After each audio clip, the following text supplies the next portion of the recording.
Nampak tak ketiga-tiga komponen ni memerlukan antara satu sama lain. Bayangkan kalau hilang salah satu daripadanya.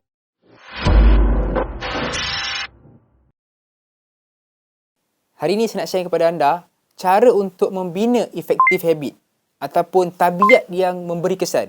Kalau siapa yang dah tengok video pertama saya tu, macam mana nak capai matlamat menggunakan teknik SMART. So, bila kita dah ada dah ketetapan kita untuk capai apa yang kita nak, matlamat kita, so kita kena ada satu habit yang baru. Habit yang membolehkan kita menjadi orang yang boleh capai apa yang kita nak. Perangai lah kita, habit kita yang berkesan. So, ada 3 komponen saya nak share kepada anda. Iaitu, yang pertama, knowledge, skill dan desire.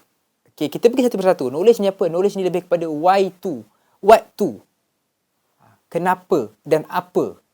Okay, yang kedua, skill, how to, macam mana nak buat. Okay, yang ketiga, desire, want to. Okay, ketiga-tiga komponen ni memerlukan antara satu sama lain. Sebagai contoh, kita ambil contoh saya nak kurus pada video pertama dulu. Sebagai contoh, saya nak kurus. So, saya dah tahu dah. Saya nak kurus. What? Apa tu kurus? Desire saya nak kurus. Want.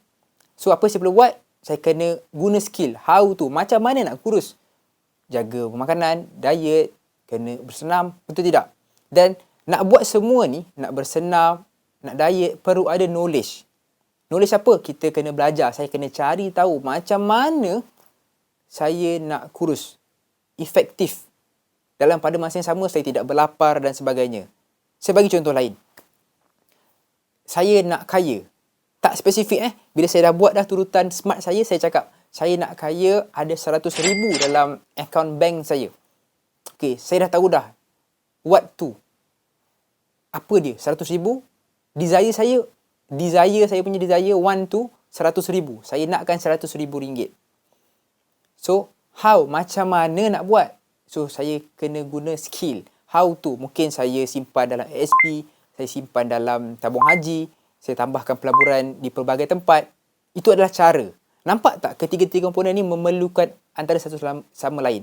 Bayangkan kalau hilang salah satu daripadanya. Kita ada skill, kita desire. Kita ada keinginan, kita ada skill. Tapi tak ada knowledge. Kita tak tahu nak buat macam mana. Kita tak tahu, aku buat ni untuk apa? Kenapa aku nak kena buat? Betul? Kan? So, contoh lain, kalau hilang pula desire, keinginan tu hilang. Kita ada knowledge, kita ada skill. Tapi kita tak nak malah buat apa. Tak payahlah. Aku belajar je lah nak guna buat apa. Nak buat untuk apa. Nampak? Kalau kita hilang skill, kita ada knowledge dan kita ada desire. Aku ada keinginan dan aku tahu kenapa aku nak buat. Tapi aku tak tahu cara macam nak buat. So that 3 komponen ni, knowledge, skill dan desire memerlukan antara satu sama lain. Okey, anda dah buat SMART.